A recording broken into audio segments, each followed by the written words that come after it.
La mise à jour des puces cérébrales Eden de type 2 venait d'entrer sur le marché. Tous ont urgé de mettre à jour le GPS intégré de leur véhicule volant. La reconstruction du quartier des affaires terminée, l'auto-air-voie est ouverte. À quel moment avait-on trouvé moyen de monétiser le silence ? À l'intérieur des gratte-ciel, le bourdonnement des ordinateurs se retrouvait rythmé par des cliquetis aux tons variés. Sting Feldant, casque virtuel sur lui, travaille comme développeur de systèmes de sécurité. C'était une journée comme une autre. Une où lui, autant que ses collègues, sont noyés sous une charge de travail imposée par le gouvernement central. La loi 996 faisait bien partie du nouveau corpus légal. La plus clémente est la loi, la plus ancienne est l'est. La vie à la Nouvelle-Devrain était ainsi faite qu'il ne valait mieux rien voir et rien savoir. Toutes sortes de rumeurs parcourent les 30 boulevards qui encadrent la préfecture en 30 arrondissements. Une rue entière du 12e se serait évaporée du jour au lendemain. Depuis quelque temps déjà, le bruit court que le gouvernement soumet les impécunieux de Klaus Roisset, les ICR, à un nouveau programme de lavage de cerveau. C'est déjà connu qu'ils sont séquestrés avant d'être envoyés dans les industries de misère. Mais pour ce qui est des rumeurs, le chancelier et ses hommes savent éteindre l'incendie assez tôt. Ce n'est pas que Sting n'y croit pas, mais plus qu'il préférait venir à bout du quota journalier avant d'évoquer le dernier mystère plus ou moins loufoque de la Nouvelle-Devrain. La société est établie sur un système de classe fiscale. La prérogative 3e de la chancellerie Klaus posait les bases d'un système ayant eu pour effet de faire de la principauté une puissance de premier plan du nouvel ordre mondial. Sting fut appelé par son patron. Il était toujours en retard sur son quota et s'amusait bien ses collègues. Il n'y a pas plus bosseur que lui dans la boîte, pourtant il n'y a personne plus en retard. Tous entendaient les remontrances indiscrètes du responsable du secteur. Et ce n'est pas comme s'il cherchait la discrétion. Il jeta Sting comme un malpropre de son bureau avec un dernier avertissement. Finir à l'heure où il peut d'ores et déjà dire adieu à la prime mensuelle d'excellence professionnelle. Abattu, il se releva et retourna à son bureau au gré de gloussements qui l'entourent. Il n'avait d'autre choix que de se battre pour la prime. Le quota journalier professionnel, le QJP, est fixé à date de signature du contrat de travail. Proportionnel à la paix, il permet au gouvernement et aux différentes sociétés qui exercent à la Nouvelle-Devrain d'avoir accès à une archive de tout l'historique professionnel d'un individu. Ce n'est pas par choix que Sting reste chez PG Symbiosis. Il est né sous la mauvaise étoile. La soirée passa aussi vite qu'elle ne vint. Son QJP atteint, il laissa son regard vagabonder, lequel se posa sur un milicien sillonnant les rues. Il n'est pas le seul infortuné à avoir à travailler si tard, s'imagina-t-il. Une notification sur son téléphone arriva aussitôt l'ordinateur éteint. Il venait de recevoir sa prime. Il avait beau s'acharner au travail, le loyer et les autres factures de première nécessité ne lui laissaient que 2 misérables néo-francs pour finir le mois. Minuit sonna et un nouveau message arriva parmi les milliers d'autres non lus. À la place du numéro de l'envoyeur se trouvait le nom d'une agence publique. La Banque Nationale Roisset. Celle-ci somma à Sting son dernier appel de dette. Sa créance de 97 000 néo-francs est due pour le 1er septembre 2058. Demain. La gravité de la situation ne pesa pas tout son poids sur Sting. Pas encore. Cependant, il reçut aussitôt un autre SMS venant d'un numéro masqué. Une proposition invraisemblable. Cet inconnu lui offrait une chance inestimable, celle d'éponger sa dette en échange d'offrir sa vie au Battle Royale de la voûte fractale. Un coup de pouce sur le côté, le spam dégagé. Il a eu de vagues échos à propos de cette voûte fractale, sans pour autant pouvoir pointer du doigt ni où ni quand. C'était une légende urbaine parmi d'autres, quoiqu'elle doit être sur la pointe noyée de l'iceberg. Ça lui restait sur l'esprit alors qu'il déambulait à travers les rues de la Nouvelle-Devrain. Ce soir, il voulut faire un détour. Le monde a changé pour le pire, c'est indéniable. 30 ans déjà que tout se livre à une course pour leur survie ici. Plus l'on est pauvre et plus l'on vous presse de vos précieux centimes. Jusqu'où ce monde avait-il sombré ? Il fallait voir les exactions publiques du bureau des créances Roisset pour éclairer sa lanterne. La voiture et les pavés teintés de rouge derrière, une foule rassemblée par leur curiosité malsaine. L'impécunieux était brutalisé, humilié, plus il résistait. Ses supplices étaient vains. Il y a de pitié pour les insolvables de la chancellerie unitaire de la Nouvelle-Devrain. 10 000 néo-francs, c'était là l'étendue de sa dette. S'il y a une chose qui n'échappe à personne partout à travers la ville, les industries de misère. Le système tourne sur la misère. Et si la vie de cet inconnu est ruinée, conférait les dires de tous pour 10 000 pauvres néo-francs, qu'adviendrait-il de Sting avec une créance au décuple ? Le malheureux s'insurgea. Pour une dette aussi infime, il ne mérite pas que lui soit arrachée sa liberté. Il courut 2 mètres avant que revolver sorti, l'un des agents du PCR ne lui plombe les genoux. Incapable de bouger, son destin scellé, il leva les yeux. Vers Sting, lui agrippa les chevilles et supplia. Il supplia pour de l'aide. C'est chose vaine. Le système prospère sur la misère, n'oubliez pas. Lui se rappelle toujours. Il n'oubliait pas Sting. Les agents, lunettes virtuelles activées, avaient accès au statut financier de quiconque leur regard se pose sur. Sting Feldant se trouvait sur la liste du lendemain. Il se hâta de rentrer chez lui, cherchant le réconfort et la protection de ses 4 murs. La fin du mois était devant Sting. 24 heures et pas 1 heure de plus pour que les créanciers ne toquent à sa porte. Il a épuisé toutes les options qui purent se présenter à lui. Il a pensé à tout. Enlever l'implant cérébral, des chirurgiens marrons le feraient, mais quelle garantie aurait-il de survivre ? Elles sont construites pour imploser si touchées. Quitter l'administration de la Nouvelle Devra? Mais pour aller où? Les faubourgs sont régis par des antennes de la chancellerie directement. Il faudrait parcourir plus d'une centaine de kilomètres pour atteindre la plus proche frontière. Sauf que tous les pays frontaliers de la chancellerie ont signé un traité d'extradition. Le plus efficace serait pour Sting de s'infiltrer au sein du bureau des créances pour écrire son dossier. Impossible, tout bonnement impossible, ça dépasse de loin ses compétences. Une dernière opportunité s'était présentée, il y a 2 heures tout au plus. Celle de rejoindre le cercle secret de la voûte fractale. Sting allait être dépouillé de sa liberté, aussi mince soit-elle le lendemain. Donner sa vie à la voûte? Et pourquoi pas? L'a-t-il seulement eu entre ses mains auparavant? Non. C'est sa toute dernière chance. Il accepta, attendit, puis se laissa tomber sur la banquette. Jamais il ne se sentit aussi idiot que d'avoir cru en une légende urbaine aussi absurde. Pourtant, l'implant cérébral souhaiterait témoigner du contraire. Pris de peur et frappé par la douleur que lui infligea la puce lors de la transmission, Sting se releva, cria, mais la douleur passa aussi vite qu'elle ne survint et il se retrouvait au milieu d'un espace numérique étrange qui avait comme fusionné avec la réalité. La voûte fractale n'était pas qu'un simple délire, fruit du désir commun d'évasion de la chancellerie. Le système de la voûte s'activa. Aussitôt, il signala à Sting qu'un battle royal était en phase d'ouverture. Puisqu'il est nouveau, il lui est demandé de choisir sa classe entre monstres démons, mercenaires aventuriers prêtres et élémentalistes. Un peu distinct du léger fond cybernétique du système de la voûte parvint à Sting. Il vint avec le courant d'air d'une fenêtre mal fermée, un sifflement accompagné d'une odeur qui ressemblait trop à une fuite de gaz. Aussitôt, une puissante détonation noya les rues jamais vraiment calmes de la Nouvelle Devra. Sting, miraculé de l'explosion, n'eut le temps de souffler, ni même de faire sens à ce qu'il venait de se passer, que le système confirma son choix de classe. Dans sa chute, il sélectionna la classe de monstre. La voûte lui demande de choisir son héros. Sting n'eut pensé à protester. L'esprit dans le feu de l'action, noyé dans encore plus d'adrénaline, il fit le tour des options qui se présentaient à lui. L'un des rares plaisirs qu'il garde de son père fut les jeux vidéo de l'ancien monde et l'ordinateur qu'il lui offrit du marché noir. Le fonctionnement de la voûte s'apparente à ces derniers. On choisit une classe qui englobe plusieurs sous-classes, ici héros. Au pouvoir tenant de la même source, mais plus que différents dans leurs capacités. Son choix fait, le système de la voûte, après confirmation, lui posait une question avant qu'il ne soit envoyé sur la map. « Dis-nous, que désires-tu » Voilà ce qui lui fut demandé. Sting fut surpris cette fois, mais lui qui savait acculer ne comptait questionner quoi de ce qui arriverait. Bien sûr perdu, il prit la question au pied de la lettre. Il lui tint ces mots. « Je désire découvrir la vérité.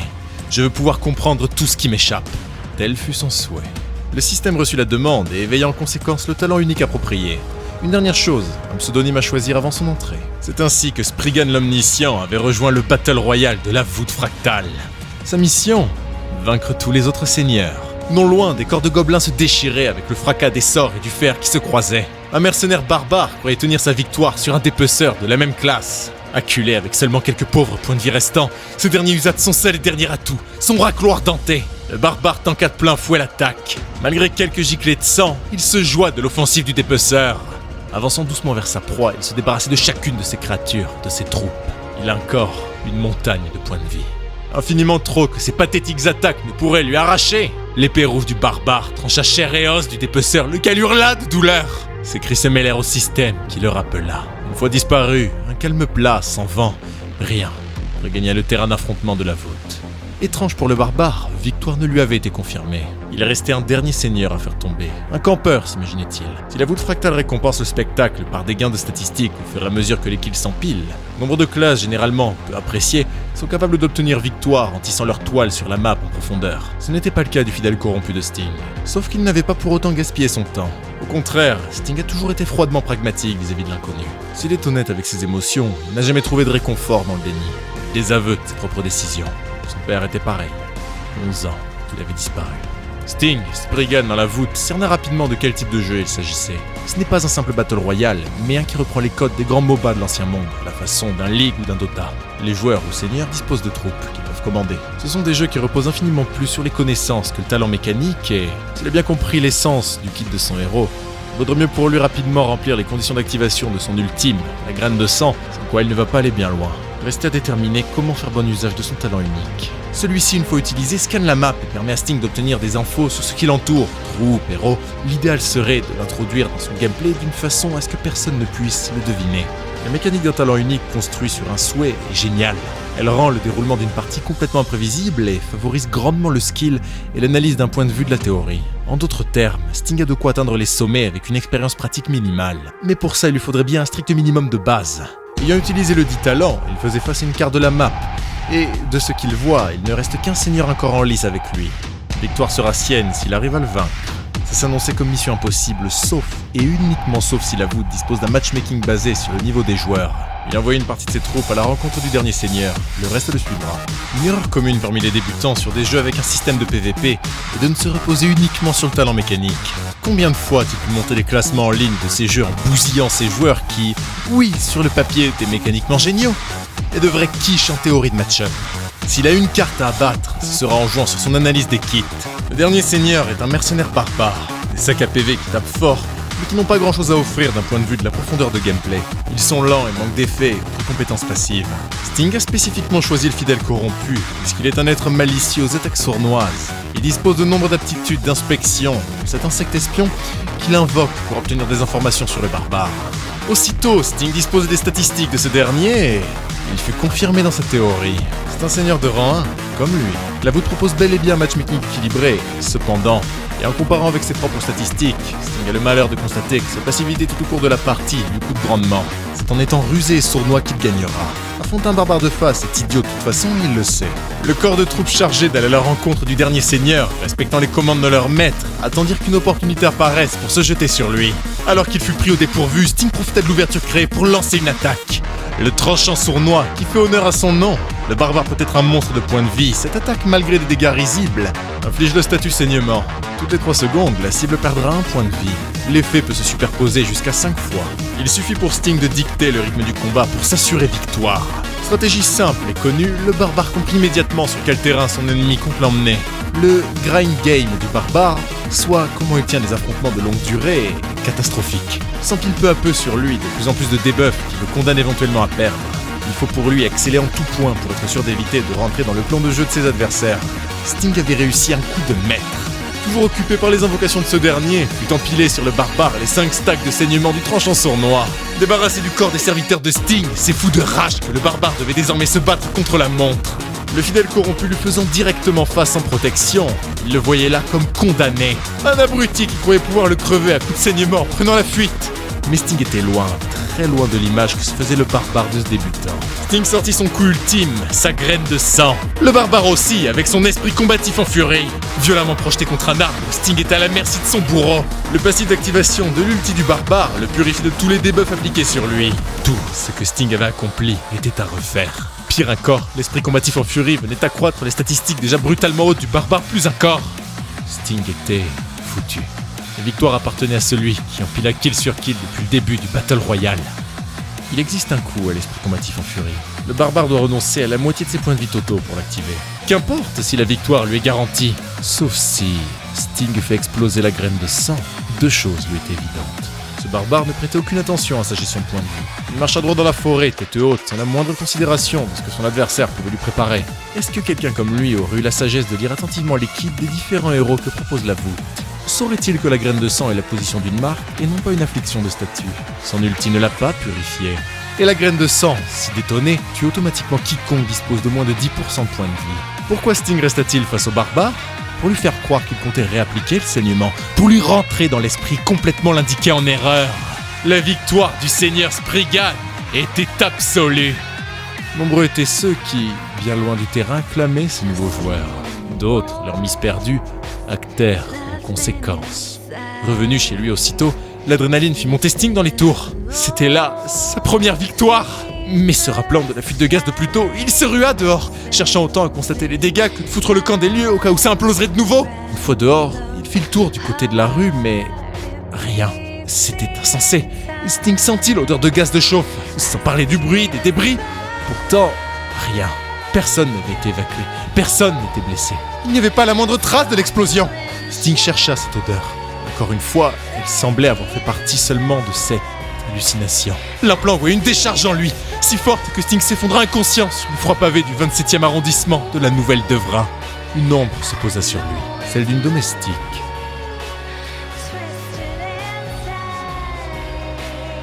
11h, 1er septembre. Le soleil tapait sur les fenêtres d'une des luxueuses chambres du complexe. Sting dormait profondément, toujours vêtu des vêtements de la veille. La sensation du matelas qui bouge et la désagréable sensation des trépieds le fit ouvrir les yeux. Une domestique, sourire aux lèvres, est soulagée de le voir reprendre connaissance. Mais pris panique, le palpitant de Sting éclata au quart de tour alors qu'il lui demande, en hurlant, qui elle est. Reprenant rapidement son calme, rien qu'au lieu dans lequel il se trouvait, Sting devine que les explications seront tardées. Il demande tout de même où il se trouve. La domestique lui répond que cet hôtel est à son nom. Elle est allée le chercher hier soir, mais l'a retrouvé évanoui inconscient sur la rue du Général Brivin, au 27e arrondissement. Sting, complètement perdu, lui demande de quoi elle parle. La domestique lui répond qu'au milieu de la nuit, son implant lui a communiqué l'identité de son nouveau patron. Lent à la comprenette, encore un peu gazé par le sommeil, ça commençait à lui venir. Mais d'abord, malgré l'insistance de la belle jeune femme quant à se rendre utile pour son maître, il la supplie de le laisser se reposer seul. Elle quitta les lieux, Sting poussa un soupir. Une chose était claire, cet hôtel était la récompense de sa victoire dans la voûte. Pour autant, le mystère ne faisait que de révéler toute sa substance. À toutes les questions qui se pressaient une à une à Sting, il ne pouvait qu'émettre des hypothèses, lesquelles mèneraient à d'autres incertitudes. Qui se cache derrière la voûte fractale et quel intérêt y ont-ils ? Quel intérêt, oui, sur ce qui semble être un simple échange de possession entre joueurs. Quoiqu'il devait y avoir plus à cela, puisque lui n'avait rien à mettre en jeu. Surtout, pourquoi fut-il choisi ?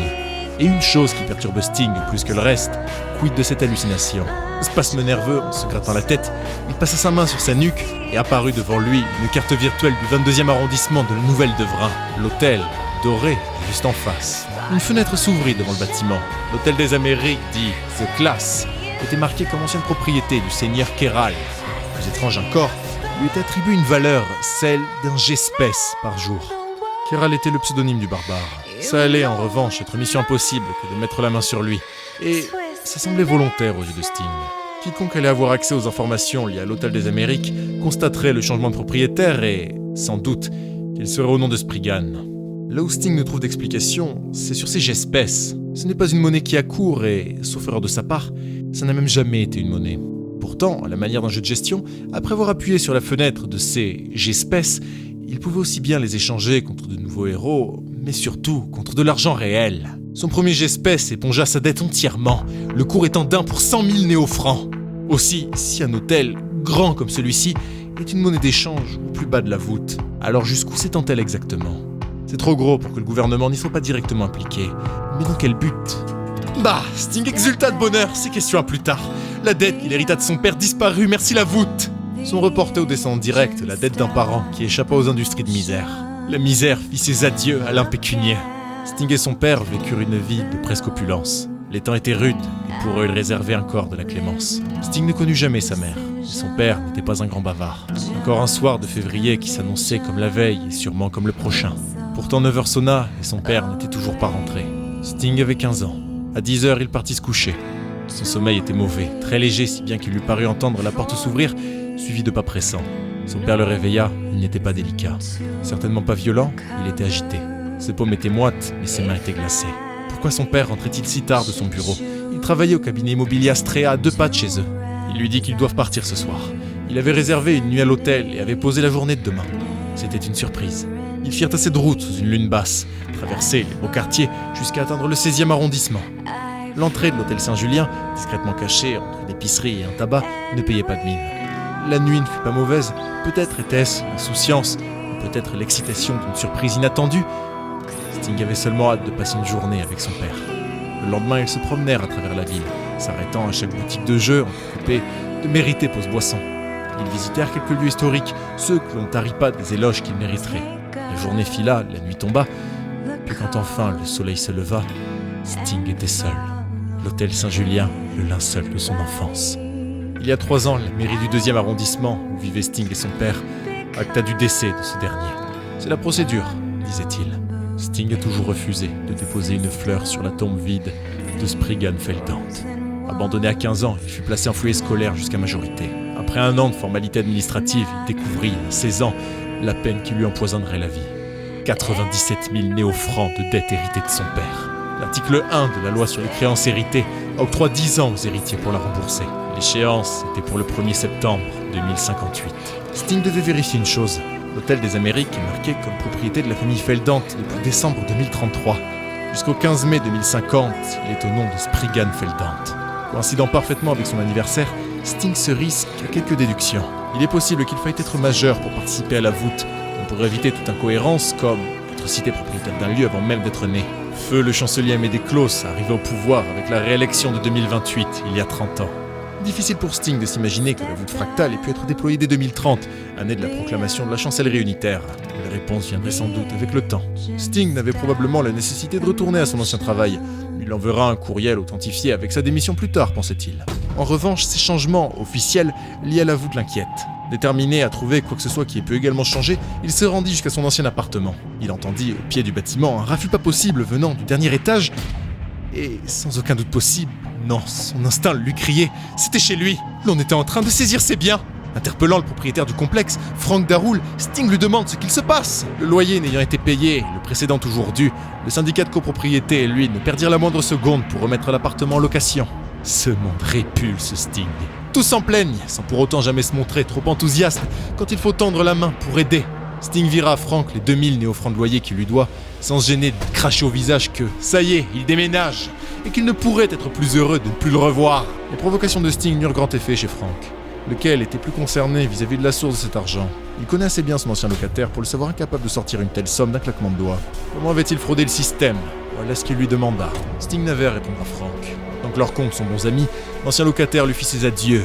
Au plaisir qu'ils ne se recroisent jamais, lui dit-il. Marchant à travers les sinistres rues du 27e arrondissement, Sting voulut s'assurer quelque chose d'essentiel. Ayant activé le système de la voûte, il chercha à voir des regards curieux, mais personne. Il s'en doutait, mais lui seul peut le voir. Quoique peut-être, les autres joueurs le peuvent aussi. Mais il lui est impossible de s'en assurer. De ce qu'il a compris, la voûte fractale semble mettre en jeu les différentes affaires commerciales, privées, de la nouvelle Devrin en jeu. Cela reste à vérifier, mais la mairie tire sûrement son blé d'une partie des revenus de chaque. Mais là, on est dans des considérations secondaires. Déjà, Sting doit s'assurer de rester financièrement loin du rouge. Autant qu'il va devoir défendre sa possession et en disposer d'autres, au cas où il viendrait à tomber sur un seigneur de trop haut niveau. Si l'on a le choix sur le héros de son souhait au début, on est bloqué avec, à moins d'en acheter d'autres. Il est possible d'améliorer chacun de ses héros, et Sting le sait, c'est nécessaire, mais à la vue des prix, c'est beaucoup trop risqué que de se reposer uniquement sur l'autel des Amériques. Sa première victoire, il l'atteint uniquement merci au fait que son adversaire ne comprenait pas la nature de la voûte. Une alerte survint, un seigneur venait d'entrer sur son territoire et déclara une attaque. Ce que les caméras de surveillance captèrent ne collait pas. Une jeune femme, chewing-gum à la bouche, accompagnée d'un drone caméra qui, les employés de l'hôtel des Amériques en ont attesté, n'était là que pour réserver une chambre à l'hôtel pour en faire part à ses abonnés sur YouTube. Arrivé dans sa chambre, valise en main, le drone au visage souriant lui confie qu'avec un temps aussi doux et ce beau ciel bleu, il n'y a pas meilleur jour pour tourner. Ouvrant les rideaux d'une manière théâtrale, elle profitait d'une vue sur l'entièreté du 22e arrondissement. C'était décidé, elle allait commencer par quelques plans de drone avant que celui-ci ne s'alarme. Un battle royal était en cours de préparation pour l'hôtel des Amériques. Elle n'était pas sereine. En dehors du propriétaire, ça signifiait qu'un autre seigneur était sur les lieux. Elle s'amamouette, le drone, de capturer le plus d'images possible. Ce ne serait pas impossible de trouver les identités de quelques joueurs. Mais surtout, une bataille pour un hôtel du 22e arrondissement, ça sentait l'argent facile. Confiante, elle ne pense pas pouvoir perdre contre quiconque se bat ici. Sting était au cœur de la voûte.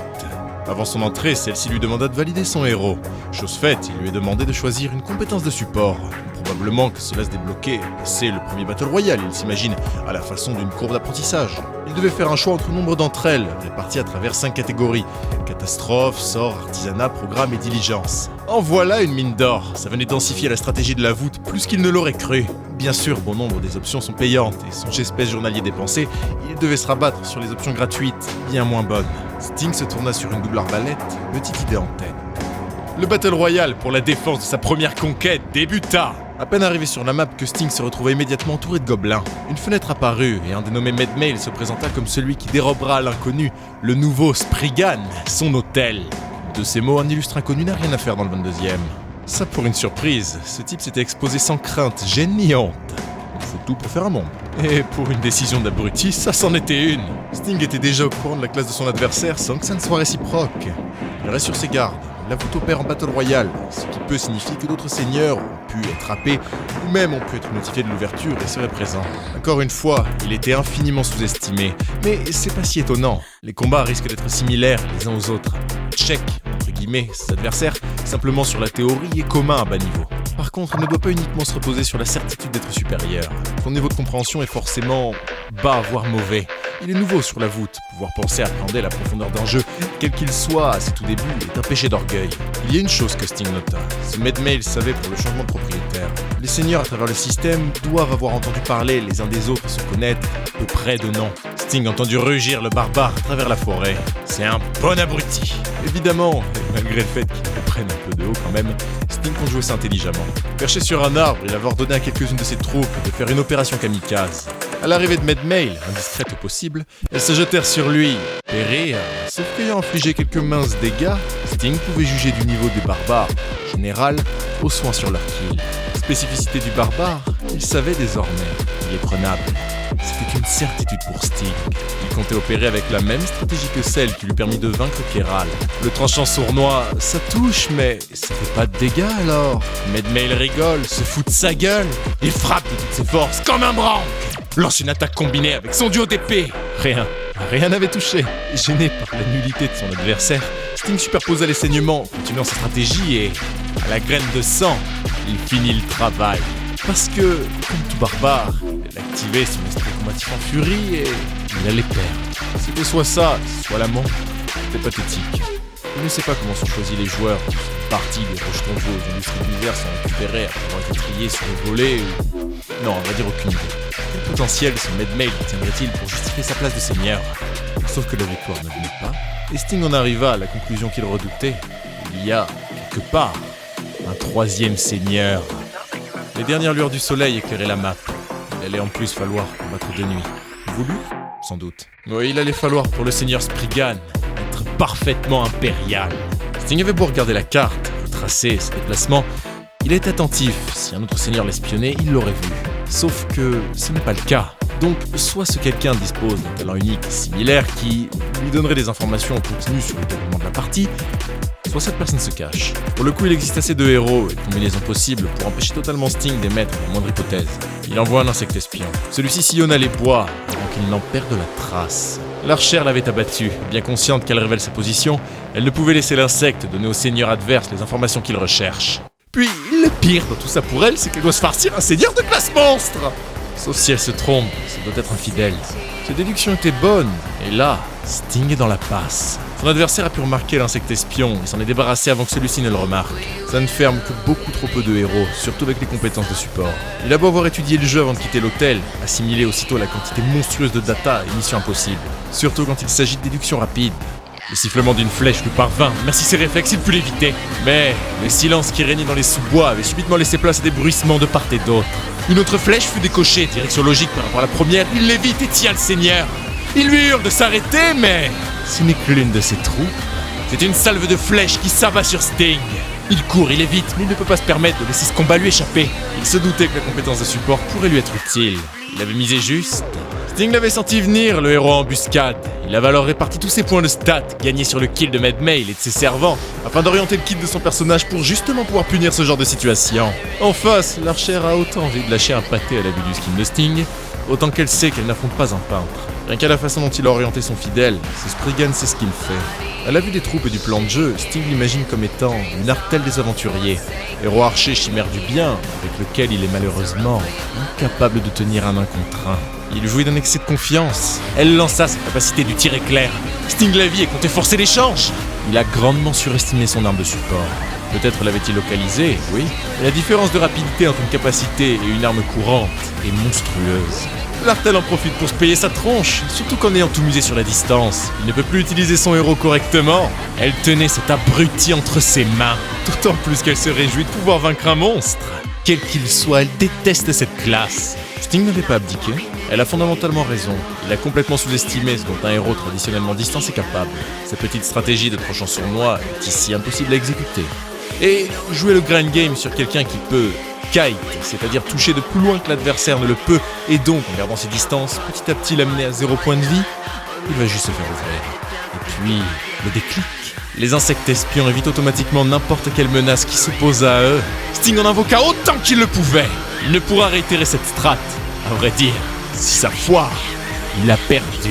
Sauf que puisqu'il est la cible de l'archère et, en plaçant les insectes à une certaine distance de chaque, faisant en sorte que l'esquive automatique s'active de celui dans lequel la flèche pénétrerait le périmètre de sécurité, alors Sting est capable de déterminer chaque axe de tir juste à temps pour efficacement punir celui-ci. La première flèche toucha, les autres suivirent. Sting avait rabattu les cartes. Il venait de prendre la main. L'archère, poussée dans ses retranchements, lança son ulti, l'assaut de pluie de flèches. Forcée à jouer sur terrain ouvert pour se débarrasser des insectes espions, elle ne pouvait plus jouer sur la distance. Son kiting est mort. Sting savait enfin à qui il avait affaire. Le Seigneur Solas. Son expression disait long sur ce qui était en train de se passer. Suffisamment de temps avait coulé. Sting avait récupéré sa graine de sang. Il la planta en elle. L'archère ne réagit pas. Agacée, Solas lui demande son nom, le vrai, pas son pseudo. Elle s'en moque, puis elle le connaît. Elle veut savoir qui est le Seigneur Spriggan. Aussi, elle constate qu'il est bon, son fidèle est super, rien à dire. Mais pourquoi, elle lui demande, a-t-il choisi de jouer avec un monstre? Ils sont moches comme pas possible. Sidéré, Sting ne savait pas quoi répondre. Sans même vraiment lui laisser le temps d'ailleurs. Tant pis, qu'il oublie ce qu'elle lui a dit. Il a utilisé la graine de sang sur elle, ça n'intéresse plus de combattre. Et la voilà disparue. Rendu invisible merci mouette, Solas savait que c'était défaite assurée. Les pouvoirs de la graine de sang allaient l'amener à perdre le Grain Game. Ce Spriggan est infernal. Le move qu'il a fait avec ses insectes espions était diabolique. Elle ordonne à Mouette d'activer la barrière de protection et de lancer le protocole de sortie. Elle abandonne. Le système clama haut et fort la victoire du Seigneur Spriggan. Celui-ci s'attendait à tout sauf à gagner sur ça. Maintenant, avait-il seulement vu dans la théorie aussi loin que Solas? La partie était-elle vraiment gagnée si elle avait continué? Assise sur le lit, elle reprenait doucement ses sens. Loin d'être calmée pour autant, elle ordonne à son drone de passer les lieux au peigne fin. Ce Spriggan devait être quelque part non loin, et elle se doit de savoir de qui il s'agit. À vrai dire, une partie comme ça contre un débutant, c'est impossible. Au gré de la pluie tombante sur les carreaux, Sting se reposait. Le sommeil lourd, il entendit la porte de sa chambre s'ouvrir. Merci Mouette, la voilà satisfaite. Elle avait mis les mains sur le Seigneur Spriggan. Comme avec la servante la veille, son subconscient s'agita et Sting ouvrit les yeux dans les bras d'une inconnue. Pourquoi ça m'arrive jamais à moi? Il s'est réveillé. C'est con. Sting lui hurle dessus, d'abord du non-sens, puis surtout, qui c'est? Une question légitime, hein. Et qu'est-ce qui est fou là? L'intrus ordonne à Mouette de tenir Sting en joute. Paniqué comme jamais, et sans baisser le ton, il lui demande ce qu'elle branle. Plus direct, ce serait pas possible. Elle tient à ce qu'il ne bouge pas, et ce serait bien pour l'état de sa boîte crânienne. Mais aussi, elle aimerait qu'il l'écoute. Et essayant comme il peut de se calmer, Sting est véritablement perdu. La tête toujours dans les choux par ce réveil infernal, ne l'aidait pas à comprendre ce qui lui arrive, quoi qu'il aurait été bon de deviner. La jeune femme se présente comme Lucie Maillard. Elle est venue trouver le Seigneur Spriggan pour lui proposer de former une alliance avec elle. C'est là où le réveil militaire fait mal, parce que Sting suit que dalle. Après, c'est que Lucie a un peu oublié de se présenter. Elle lui dit être l'artelle qu'il affrontait la veille, au cas où, bien sûr, il ne l'avait pas reconnue. Sting s'en rappelle, très bien même. C'est elle, oui, en effet. Non. Le regard sur la poitrine discrète de Lucie, non. Le visage, oui. Mais c'est tout. Le reste était mieux chez l'artelle. Lucie ne pouvait pas se permettre de péter une durite. Elle s'est introduite chez lui et essaye de créer une alliance entre deux. Elle lui fait quand même remarquer que c'est un monstre flingué, bien dégueulasse, qui vient la ramener sur une question d'apparence. C'est un peu ironique. Sting s'invective, elle est pas flinguée, c'est classe. Puis, c'est qui a abandonné hier? Et il marque un point. Ah ça, Lucie lui répond pas changer de sujet. Il parle de look, et puis comparé à elle, c'est quand même la belle et la bête. Sting reprend le plus belle et lui hurle dessus qui s'en tape. Ça y est, elle en a plein le cul, et ça m'a mouette de tirer. C'est un magnifique ta gueule. Le drone crava sur le mur. La tension, disons, descendue, Lucie lui dit de l'écouter. Ah, ça l'avait calmé le Sting. Elle lui reconnaît un talent indéniable et souhaite former une équipe avec lui. Elle souhaite qu'ils combattent ensemble dans la voûte. Elle ne demandera pas grand chose d'autre que quelques espèces s'il gagne. Sting l'interrompt. De ce qu'il a compris de la voûte, l'on ne gagne que lorsque tous les autres seigneurs ont été vaincus. Aussi, il souhaiterait savoir comment elle a pu se retirer du combat d'hier. Poussant un soupir, Lucie aurait dû deviner qu'il n'était qu'un débutant. Extrêmement fort, oui, mais largué. Elle n'avait jamais vu de Spriggan par le passé. C'est logique. Cependant, ce n'est pas pour lui déplaire. Ça veut aussi dire que Spriggan est très, mais alors très loin de son plafond de verre. Pour le bien de leur alliance, cette belle jeune femme, de ses mots, pas des miens, je suis pas fondamentalement en désaccord non plus, lui enseignera ce qui lui échappe. Cette histoire commence il y a déjà 30 ans. Le chancelier Klaus donna son feu vert en sous-marin à la Fractal SAS, une société anonyme qui travaillait sur un projet confidentiel débuté dans les années 20, la voûte. La Fractal SAS a disparu lors du déploiement de cette dernière. Il ne subsiste aucun document d'accès public et rien n'a encore été déclassifié. L'idée était assez simple. Créer un immense terrain de jeu à mi-chemin entre le réel et le virtuel, sur lequel chacun jouerait au talent et au prix de ce qu'il possède, son avenir. L'entièreté du parc immobilier, possédé par des sociétés à capitaux privés, serait mise en jeu lors du déploiement progressif de la voûte à travers Devrin. La nouvelle Devrin naquit sur un capitalisme neuf, où ces mêmes sociétés misent entre elles sur leur succès. Se trouvent attirés, forcés, les capitaux étrangers, poussés par les espèces, lesquels ne transitent que par la nouvelle Devrin, monnaie d'échange de la bourse internationale. Les Battle Royale sont la cerise sur le gâteau, le spectacle qui attire les élites. Chaque société tient des élections pour élire son président. Le seigneur, propriétaire, plus il gagne, plus il attire de capitaux. Des investissements. Des valeurs fixes de rémunération en espèces sont établies et réévaluées tous les 3 ans en fonction des bilans comptables. Sauf que si les résultats du seigneur sont mauvais, alors le board risque de perdre ses investisseurs et donc du chiffre, peut le placer en mesure d'obligation de résultat sur un Battle Royale forcé. Lucy devine que Sting a fait partie des quelques nouveaux parmi les joueurs qui furent sélectionnés pour la reprise de l'Hôtel des Amériques. Il reste silencieux et elle lui pose une question. Qu'est-ce que le G dans G-Space ? Encore une fois, elle n'eut que le silence de Sting. Global. Global Space. Le voile se faisait moins opaque. Sting prit la parole. Space. Le dieu romain de l'espoir. D'entrée de jeu, ce nom l'avait intrigué, alors il avait fait quelques recherches. Lucy l'applaudit. Le chancelier Klaus a voulu placer Devrin au centre du monde. Il voulait faire de son pays le premier à se relever de la crise des années 20. Les bâtiments soumis au projet Voûte devaient produire une nouvelle monnaie, un nouveau standard pour remplacer l'or ou le dollar. L'ère du virtuel battait son plein et Amédée Klaus représentait l'espoir d'une nation. Les G-Espèces devaient permettre de relancer le monde à travers la nouvelle Devrin et faire tourner le pays tout entier. Mais pour cela, il fallut trouver des fonds, d'où les industries de misère. Aujourd'hui, la nouvelle Devrin émet la monnaie du monde financier et héberge la bourse globale. Sauf que du coup, ça permet aussi aux joueurs de la voûte de devenir obscènement riches. C'est pour ça que d'entrée de jeu, des alliances et factions ont commencé à se former. Sting s'interroge, s'il existe ces clans, pourquoi faire alliance avec lui ? Ben ça, c'est parce qu'au mieux, elle serait un second couteau de clan moindre, et que c'est pas un statut fondamentalement sans pression. Le but d'une alliance, c'est de garantir à tout le monde une belle rente et de la sécurité. Au contraire, au moindre échec on dégage. On vit moins bien qu'en solo pour la même charge de stress. Faire alliance avec elle ne lui permettrait pas seulement de combler les manques de son fidèle, mais aussi de progresser sur sa compréhension des batailles de la voûte. Il n'a rien à perdre, pas dans l'état actuel des choses. Seul point noir, il n'a pas la moindre idée de qui est Lucy Maillard. Sting accepte, à une condition. Qu'il ne soit pas tenu d'obéir à un quelconque ordre de sa part. Ça va pour Lucy, la voilà qui ordonne aussitôt à Mouette de confirmer leur alliance. Le système de la voûte apparut avec la formation d'un laser venant du petit drone, s'évanouissant aussitôt jusqu'à ne laisser que 2 fenêtres devant Sting et Lucy. L'alliance entre Spriggan et Solas fut confirmée. Elle décide enfin d'éclairer Sting. Une alliance n'est qu'un moyen officieux pour 2 seigneurs d'entrer sur le terrain avec le même identifiant. Ravi d'en apprendre autant, Sting lui reconnaît qu'elle en sait beaucoup. Trop. Mais il se le garde.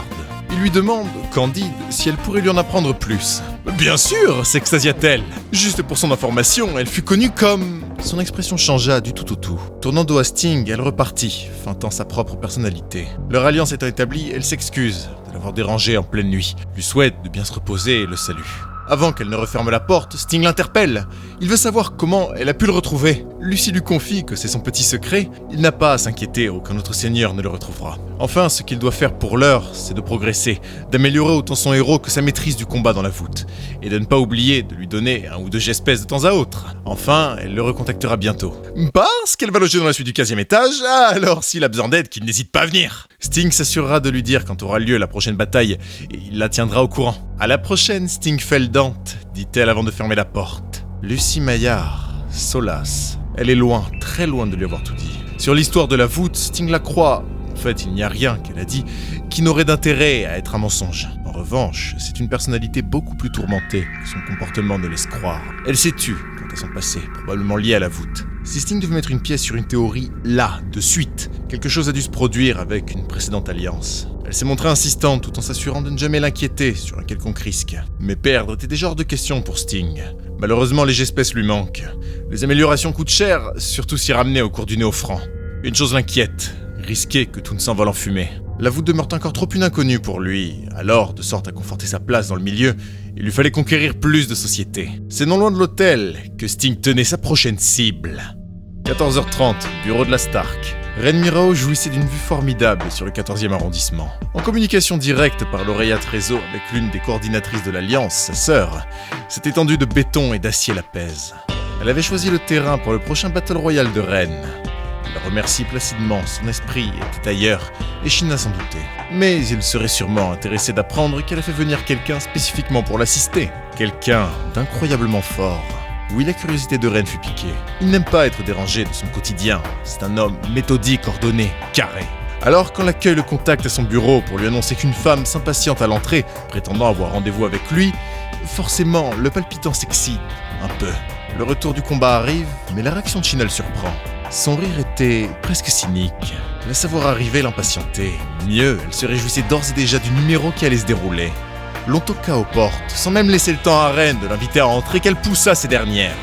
C'était une belle femme, ça lui en était égal. Ren s'imagine qu'elle est celle que China a mandatée pour l'aider sur leur prochaine opération. Elle le lui confirme, mais elle aimerait savoir dans les formes à qui elle s'adresse. Ren Mirao, président de la Stark, se présente et est ravi de faire sa connaissance. Sans gêne, son invité lui lâche qu'elle n'en a pas grand-chose à faire de lui, de ses succès ou de ses échecs. Elle est là pour sa sœur, China, certainement pas pour lui. La Stark demeure une alliance d'ordre moyen, sacrifiée de son temps pour eux. Elle s'interrompt seule et remet à Ren le dossier qu'il attendait. Ren demeure composé, félicité de son ton si caractéristique, froid, plat, jusqu'à croire qu'il s'en fout. Ce calme imperturbable irrite son invité, qui n'attend qu'une chose, qu'il signe le contrat pour qu'elle puisse mettre les voiles. Ren ne s'emporte pas pour si peu, il balaye avec dédain la margneuse de cette femme. Il lui confesse apprécier un peu de tenue dans son office et, pour quelqu'un à cheval sur les présentations, il trouve qu'il parte du mauvais pied. Elle ne s'attendait pas à ce que derrière le calme de Ren se trouve non pas quelqu'un d'apathique et réservé, mais une âme ferme et impassible. Ça ne lui déplaît pas. Au contraire, son estime de lui avait monté avec fulgurance. La femme se présente comme Zora Sarich. Ren avait, avec le dossier, de quoi la contacter. Elle partit sans demander son reste, et le bureau du président de la Stark retrouva son calme. Il ne s'attendait pas à une telle rencontre. Elle a tout pour qu'il la débecte. Pourtant, l'idée des Battle Royale à venir l'excite. 15h, 22e arrondissement. Sting avait retrouvé Lucy dans sa suite au 15e étage.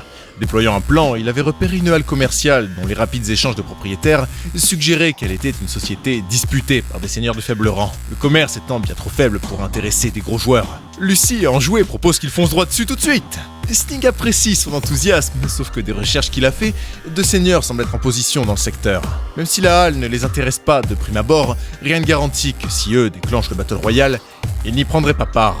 Le regard de Lucy se fit un tantinet dérisoire. Les deux seigneurs auxquels Sting fait écho n'attaqueront pas cet endroit de sitôt. En revanche, quitte à s'inquiéter, c'est une toute autre menace qui plane. Elle appela Mouette, qui aussitôt fit apparaître un bulletin qui n'avait rien pour ravir Sting. La Stark allait être de la partie. Il aurait dû s'en douter. Comme son acolyte le lui explique, ils ne font pas partie des grandes alliances. Mais, pour se démarquer, ils optèrent pour une stratégie diablement efficace. Recruter beaucoup et tenir en laisse autant de plus moindres affaires que leur statut laisserait croire qu'ils chercheraient. Ça n'aurait pas dû échapper à Sting, et pourtant, il était passé en diagonale sur les possessions de la Stark, mais avait jeté ça sur des néophytes apeurés sans se rendre compte que tout leur business repose dessus. Avait-il seulement une chance de victoire ? Lucy, rayonnante, s'imagine que s'ils envoient toute leur armée, ils doivent bien avoir un beau 10% de chance de gagner. Autant abandonner tout de suite alors. Mais s'il y a une chose dont elle est certaine, c'est qu'ils ne déploieront pas leur plein effectif.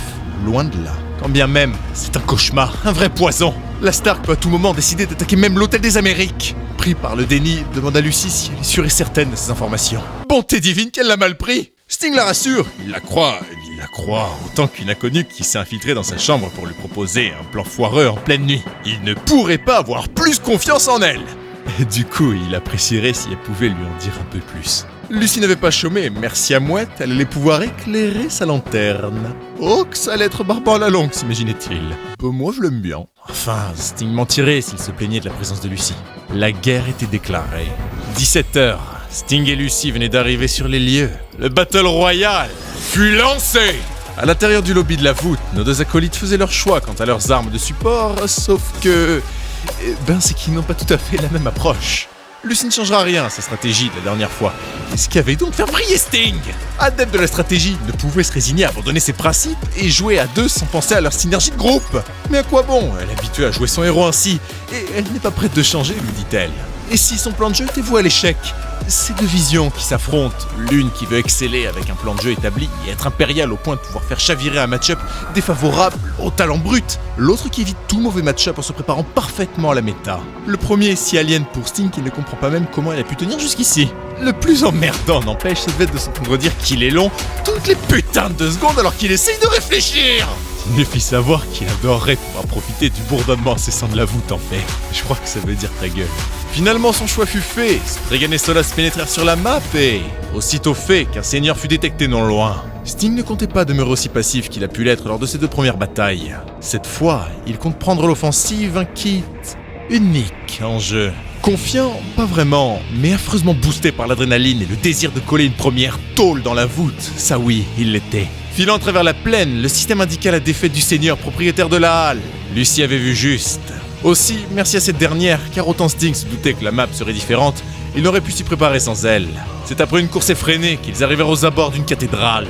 Gardés par des spadassins, les squelettes de Sting se jetèrent dessus. Pris d'un entrain hors caractère, c'était comme une hérésie de voir le fidèle être aussi agressif. Il ne dévie pas pour autant de la théorie, de sa théorie. La forteresse de Stark fut déployée, Sting et son tranchant sournois s'y cassèrent les dents dessus. Quoi qu'il arriva à créer une brèche, Lucie est une brute de théorie empirique. Elle joue à l'expérience, et ça permet de sortir des stratégies d'enculé.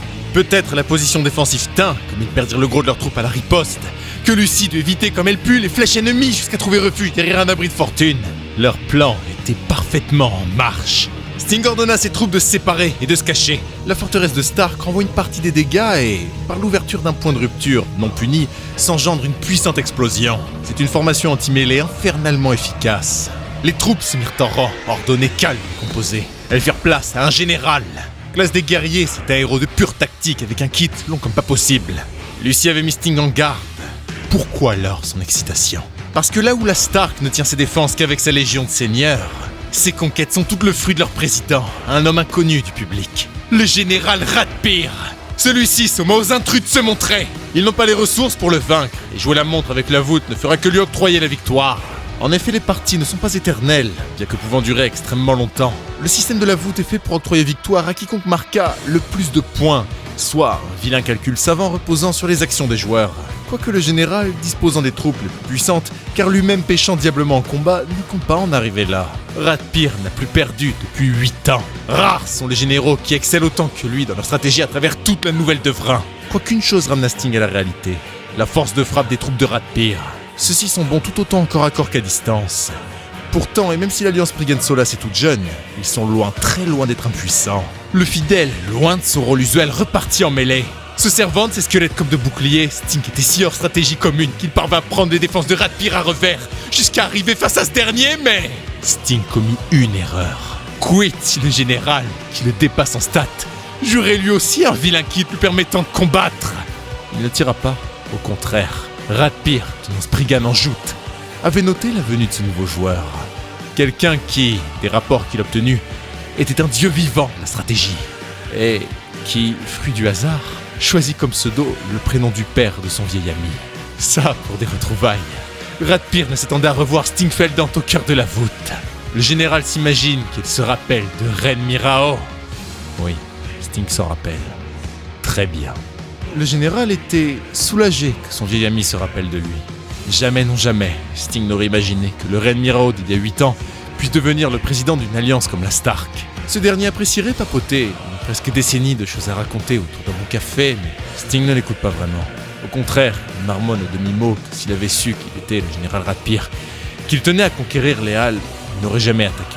Son ton n'était pas de crainte. C'était ennuyeux d'être encore une fois un obstacle. Un vrai coup de poignard pour l'ego de reine. Il en rit jaune. Au moins, il savait que c'était bien Stingfeldant. Il n'avait pas changé. Surtout, le général tient à ce que Sting sache qu'il aurait beau se retenir de grâce, plus jamais il ne se montrera reconnaissant. Il a toujours été comme ça, à fuir les conflits, préféré se retirer par charité. Comme Sirène, comme tous, est inférieur, pas même digne de son respect. Un crève-cœur. Reine dénuera seulement et uniquement par ses propres moyens. Il écrasera Sting de tout le poids d'années d'expérience. Il n'avait pas besoin d'une quelconque sympathie, d'une quelconque pitié pour parachever ses triomphes. Ratpir gagnera. Les archers pouvaient tirer, apathiques. Sting attendit la sentence. filèrent 3 flèches à l'éclat vert et explosèrent les armes des chevaliers. Lucy hurle depuis les airs à Sting de se ressaisir. Ren l'avait oublié, trop préoccupé par ses retrouvailles inopinées, si bien qu'il laissa filer celui qui raviva tant de ressentiment. Avant même de laisser à l'ennemi le temps de se reprendre, que l'artelle d'un sifflement commanda leur couverture par ses archers. Ridicule pour le général, qui fit se déplacer la forteresse. Un artifice qui, à défaut de menacer, permirent à Lucy et Sting de fuir. Jamais il n'aurait pensé que tout ce temps, il l'avait vécu ainsi. Replié au sein d'une ruine, Lucy a plus d'une remontrance à faire à son acolyte. Il est complètement à côté de la plaque et, pour un fier stratège, il a de quoi avoir honte. C'est la moitié de ses troupes auxquelles elle a dû renoncer pour que ce ne soit pas la défaite assurée. Abattu, il lui révèle que ce Ratpir est un vieil ami du lycée. À l'époque, Sting était différent. Loin de son pragmatisme actuel, autant qu'il avait perdu la gaieté de son enfance, il était impulsif au possible et plus que tout souffrant d'une injustice qu'il mit des années à accepter. Il s'est toujours refusé de la cautionner chez autrui. Ren était souvent la cible première de ses camarades, harcelé pour le statut de sa famille, les Mirao, de riches banquiers responsables de plus d'un malheur et complices de la chancellerie, décriés des infortunés. Chez lui, il se battait pour se montrer méritant et se prouver digne du pédigré lié à son nom. En 3 ans de lycée, Sting l'a vu sombrer peu à peu dans une spirale infernale. Ça le foutait en rogne. Il en a cogné plus d'un de ces enfoirés. Il a pris aussi, mais rien à foutre. Tout ce qu'il voulait, c'était de les bousiller. Lucy n'en croyait pas ses oreilles. Par contre, s'interroge-t-elle, si Ratpir est l'un des fils Mirao, qu'est-ce qu'il faisait dans le même établissement que lui, ou vice-versa? Question légitime, mais les Mirao n'ont jamais placé Ren dans un établissement pour cause de riches. Sa famille n'avait pas de beaux espoirs pour lui. Ça replongeait Sting dans des souvenirs auxquels il eut bien souvent tourné le dos. Mais aussi, les virtuels de Mérin. C'était entre le jeu et la stratégie. Les participants étaient triés sur le volet parmi les écoles de la Nouvelle Devrin. Il lui avait concédé la victoire. C'était gros, trop gros pour qu'il n'ait pas de lien à faire avec la voûte. Alors perdu dans ses pensées, Lucy le fait revenir à leur réalité présente. Surtout, a-t-il compris ce que cherche Ratpir? Sting s'est toujours imaginé qu'il cherchait une quiétude impossible et, à minima, une épaule pour le soutenir. Non, Sting n'a jamais compris. Et c'est d'autant plus ironique que c'est l'évidence même pour Lucy. Sa participation à la voûte, autant que le mode de développement de la Stark, n'est pas une coïncidence. Ratpir n'a jamais cherché à être protégé de ses problèmes. Son enfance l'a poussé à ne pouvoir vivre qu'en triomphant sur l'adversité, pour ainsi montrer à tous, surtout à sa famille, lui-même, et Sting, qu'il est capable. La manière dont il s'est comporté à l'instant, c'était pour prouver à Sting, son rival, qu'il est son égal. Les virtuels de Mérin, on y revient. Le général n'avait perdu de temps pour localiser et cerner ses 2 adversaires. Il scanda le nom de Sting, déterminé à l'affronter. Ça faisait sourire Lucy. Ratpir a abandonné tout ce qui faisait de lui un titan de la voûte. Sa lucidité et son sang-froid.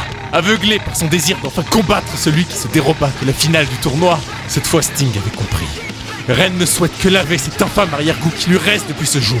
À vaincre sans honneur, on triomphe sans gloire. Il lui fera honneur. Sting lui montrera le sommet de son art. Ren lui prouvera qu'il n'est plus le gamin qu'il a connu. Le gamin qu'il devait protéger. En embuscade, Lucy tenait le reste de ses archers en haleine, prêt à intervenir. Ren s'attendait à voir à le combattre avec sa partenaire, mais Sting lui répond qu'il n'a pas besoin de son aide. Preuve de respect, l'insecte espion qu'il invoque, alors qu'il lui tint ses mots, témoignait du contraire. Il profita de ce temps mort, commun, pour mettre la main sur les statistiques et autres informations sur le général de Ratpir, lesquelles il transmit à Lucy. S'il se fie à ce qu'il voit, les statistiques de Ren sont basses. Moins pour ses troupes, mais tout de même inférieures à ce qu'elles devraient être. Une chose est sûre, son kit repose entièrement sur une de ses compétences spéciales et, si Sting devait deviner, sûrement une en particulier qu'il a spécifiquement choisie pour ce combat. Le général somma ses troupes de se mettre en position cadran. Sting est hors territoire connu. Le général est un héros qui lui faisait assez peur parmi d'autres. Il a voulu s'enquérir du plein potentiel de celui-ci, mais ses connaissances limitées sur la voûte l'ont empêché d'en cerner le plein potentiel. Déclinable de bien des manières, il fallait pour le fidèle deviner le cheminement stratégique derrière les différentes positions et compétences qu'entendrait Ren, et dont il se rappellerait lui.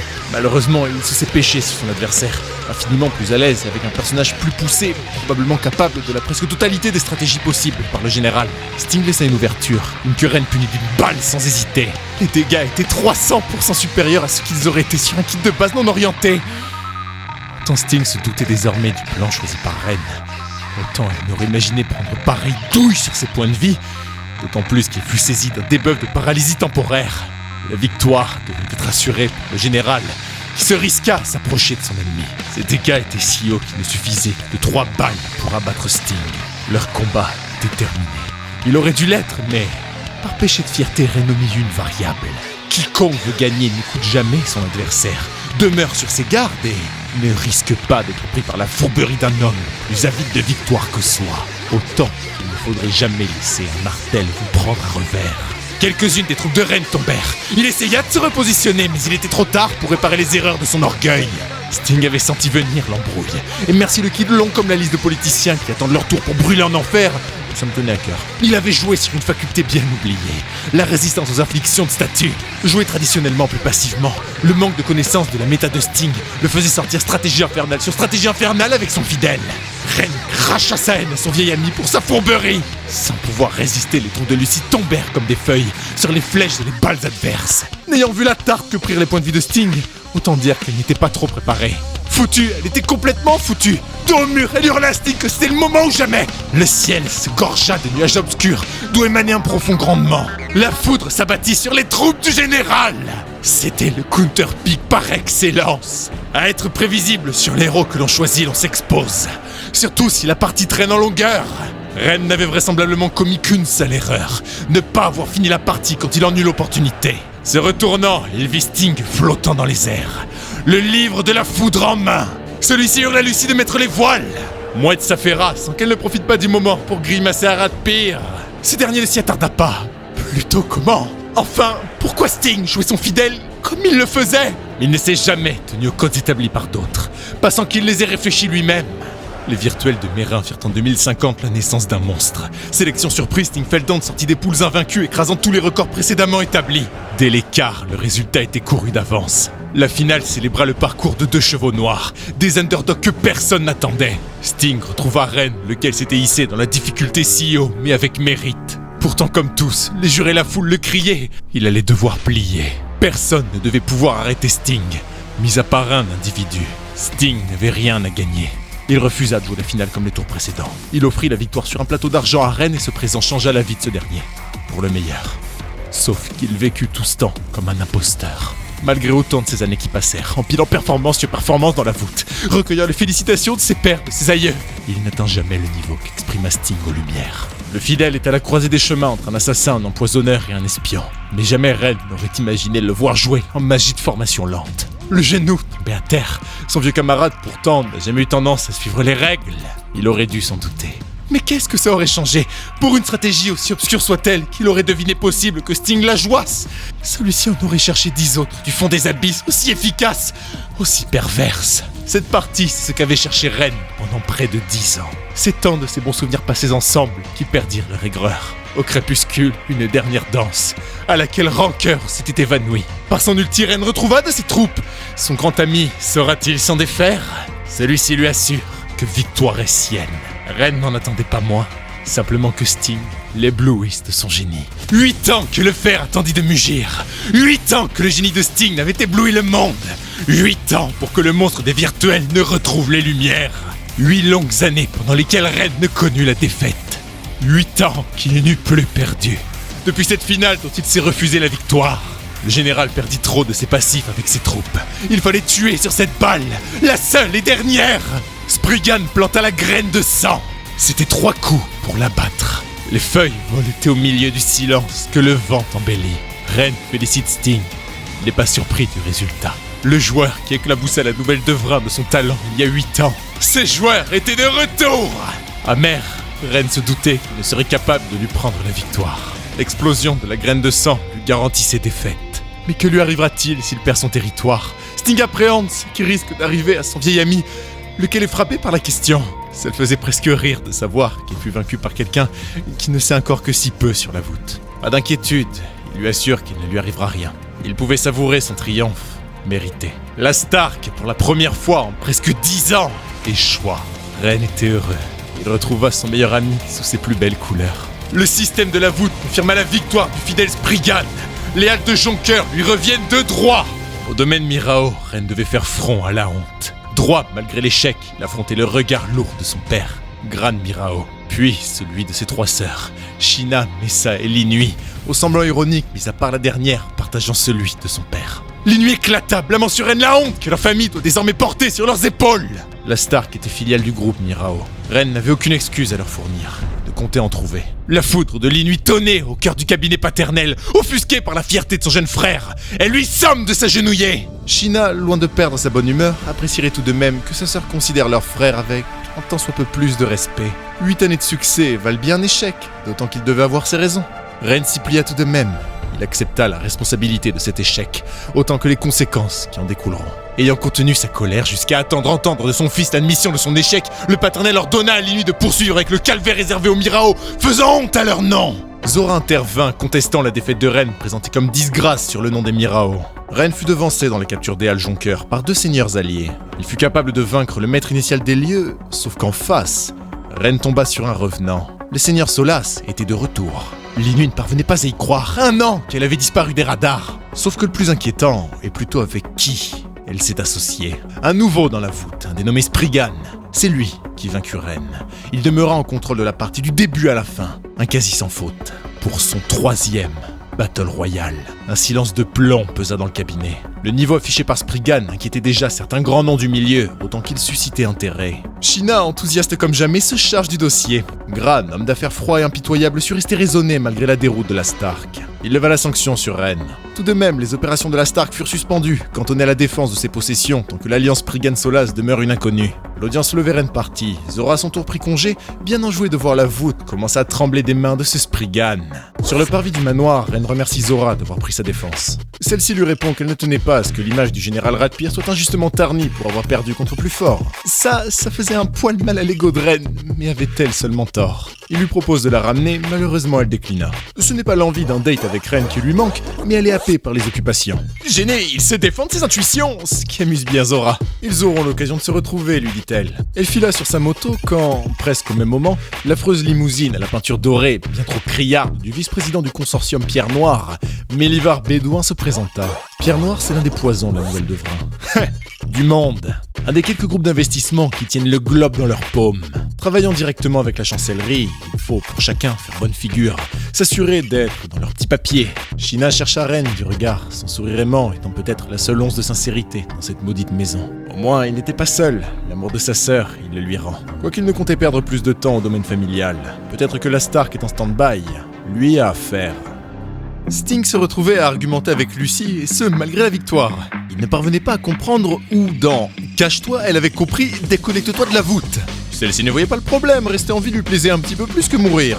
Surtout qu'elle savait qu'il tenait la victoire entre ses mains du moment que le livre de la foudre résolut. Aussi, échangeant de sujet et du tout au tout, elle lui dit se trouver à Clairin, là où il y a tous les petits stands de bouffe, je cite. C'est qu'elle attend pour qu'ils viennent payer. Sting ne savait pas trop comment prendre le fait qu'elle y était allée sans même lui demander. Mais enfin, une demi-heure après, il l'y retrouva. Et bonté divine, c'est qu'on en avait une de ces descentes. Lui avait du mal à se vider l'esprit. Le dénouement du combat contre Ren lui pesait encore lourd. Il a beau avoir voulu se montrer rassurant, rien n'allait lui arriver de ces mots. Pourtant, Sting pouvait faire fi de son angoisse. Lucy le rassure, les règles de la voûte imposent une pénalité lorsqu'un seigneur a perdu tous ses territoires. La Stark possède plus de sociétés que de raisons à travers les bas quartiers de la Nouvelle Devrin. Surtout qu'elle a plus l'esprit à leur petite alliance et au fait qu'ils sont à 4 espèces par jour qu'autre chose. Elle ne peut pas s'empêcher de vouloir célébrer. Les craintes de Sting levées, en plus du fait qu'il n'a, jamais eu l'esprit aussi léger, il s'est laissé aller à sa première beuverie. Les assiettes s'empilaient avec les bières, cocktails et à peu près tout et n'importe quoi. Le sans-plomb n'avait jamais eu aussi bon goût. Et je parle évidemment des alcools de mauvaise qualité. L'abus d'essence est dangereux pour la santé. Pompette comme pas possible, il trouvait moyen de trinquer au moins de petits trucs. Des flèches qui permirent à Lucy de sauver Sting, autant plutôt doux. Tout était prétexte pour faire péter l'alcoolémie. À eux deux, ils avaient fait un week-end de chiffre d'affaires pour la sympathique Jenny, dans les shops animés le quartier Clairin. 1350 néo-francs, tu parles d'une facture? Ils étaient sous comme un Polonais. Mais ils étaient heureux. Ça faisait chaud au cœur de Jenny et de son mari. Ce n'est plus tous les jours que l'on voit des jeunes rayonnant comme eux. Rentrés ensemble aux Amériques, la porte de la chambre de la suite du dernier étage ouverte, les deux, ronds comme des queues de pelle, retrouvèrent le moelleux confort du matelas, mouettes, bien déroutés. Enfin, le soleil entama sa levée, éclairant leurs vêtements jonchant le pied du lit. Éternuant fort en faire trembler les murs, Sting se demande bien pourquoi il fait si froid. Avec le bâillon, Lucy lui fait remarquer qu'il en fait du bruit dès le matin. Ça a mis un certain temps pour que les deux s'en rendent compte, et puis un regard échangé histoire d'être bien sûr. Ils braillèrent de panique un peu possible. Lucy continua dans des cris et hurla à mouette de jouer l'enregistrement de surveillance de la nuit. Sting savait pas où se mettre, il a jamais regardé ce genre de film. Mais vu qu'ils ont bu comme 2 camions, c'est blackout total autant pour l'un que pour l'autre. Non. Ah non, rien du tout. Juste Sting qui s'est pelé toute la nuit. On dirait un vieux couple. Ni lui ni Lucy ne savaient trop quoi dire, mis à part qu'ils poussèrent tous deux un profond soupir de soulagement. Elle le félicite tout de même pour son self-control, c'est pas donné à tous les hommes. Et comme il lui dit, c'est qu'il a jamais été fort sur la planche à pain. Comparé à son artel, c'est qu'il y a mensonge sur la marchandise. Mais s'insurge, elle est exactement comme son avatar qu'elle lui dit. Passant outre ce petit différend et cette nuit, à laquelle ne sera faite future référence, moi quand je mens, Sting lui proposa d'aller petit déjeuner. Le buffet que propose Hôtel des Amériques fait honneur à son titre, The Class. Pour être honnête, Sting n'avait pas pensé bien plus loin qu'après l'obtention d'une seconde propriété. À 4 espèces par jour, ils ont un petit très mauvais terme, une manne de sécurité suffisante pour, ils s'imaginent, se laisser le temps d'économiser, d'améliorer leur héros et de préparer le prochain plan d'attaque. Elle est plutôt d'accord, le regard porté sur un gros flanc. Elle les imagine désormais en mesure de pouvoir penser plus grand et pour cela penser plus loin. Activant le système, Sting recherche les quelques améliorations qui avaient piqué sa curiosité à propos de son fidèle dès le premier jour. Il s'était fait un petit plan sur quoi améliorer en priorité. Lucy, elle, aimerait bien connaître sa part du gâteau. Sting ne pense sincèrement pas pouvoir lui offrir plus d'un espèce par jour.